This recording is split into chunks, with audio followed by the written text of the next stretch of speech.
O dinizismo chegou ao Rio de Janeiro, o Vasco vence no Brasileirão em grande forma. Vem com a gente para mais uma capa do lance.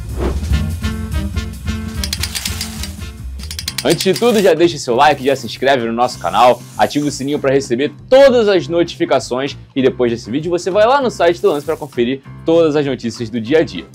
As notícias de hoje, claro, estão atreladas à rodada do Brasileirão, que vem depois da data FIFA e antes do Mundial de Clubes, com desfalque de Botafogo, Flamengo, Fluminense e Palmeiras. 6 jogos foram disputados na noite de quinta-feira e a gente tem muito o que falar sobre isso. Apesar de não ter entrado em campo, o Flamengo sorriu, viu? Porque poderia ter sido ultrapassado pelo Cruzeiro e pelo Bragantino, mas vai disputar o Mundial de Clubes na liderança do Campeonato Brasileiro. Isso porque o Cruzeiro deu mole, empatou sem gols diante do Vitória num jogo chuvoso lá em Salvador, que ficou marcado também pela lesão do jogador Jamerson do Vitória, que acabou fraturando o tornozelo depois de uma entrada do Eduardo do Cabuloso.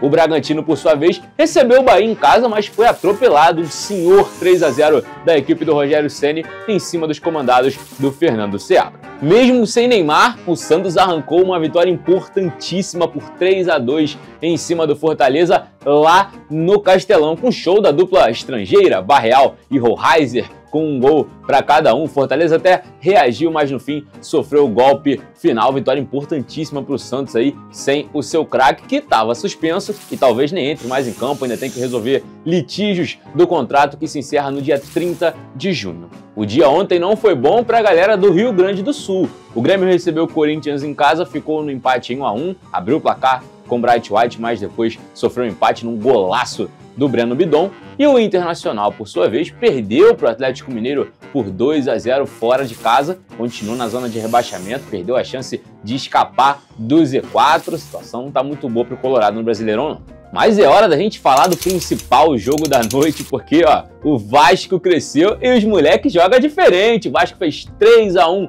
no São Paulo em pleno Morumbis. Ryan, Nuno Moreira e Verratti marcaram os gols do Cruz Maltino, enquanto o Rian Francisco descontou para o Tricolor. Primeira vitória do Vasco no Morumbis desde 2012. Eram 13 anos de jejum que foi derretido na noite de quinta-feira de maneira extremamente injusta, e eu te explico por quê. A justiça foi feita dentro e fora de campo.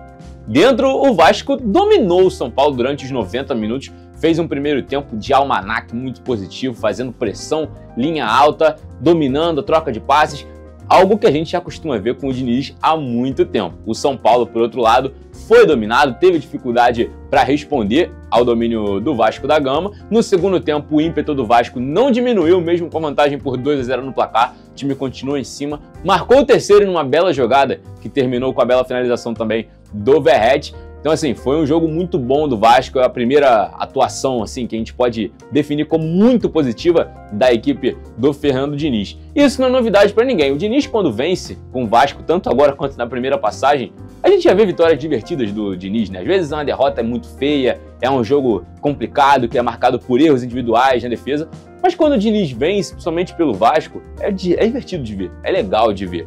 O São Paulo, por outro lado, se afundou na crise, né? O Zubeldia já não vem de bons desempenhos há muito tempo. São 2 vitórias nos últimos 17 jogos válidos por Campeonato Brasileiro. É quase um turno, o Zubeldia tem apenas 2 vitórias. Sabe o que vai acontecer? A diretoria do São Paulo não vai demitir o Zubeldia agora, apesar de ter motivos para isso. E aí sabe o que ela vai fazer? Ela vai esperar a volta do Mundial de Clubes, vai ver o Zubeldia tropeçar mais 2 ou 3 vezes para demitir ele, em vez de demitir agora.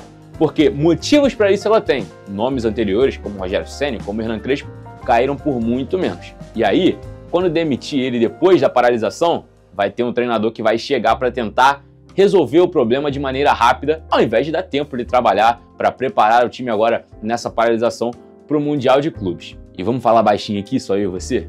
O Crespo está livre no mercado. Mas é assunto para outro dia. Já deixa seu like, se inscreve no canal, ativa o sininho, claro, para receber todas as notificações e corre lá agora para o site do Lance para você ver todas as notícias mais quentes do dia de hoje. Até a próxima capa do Lance.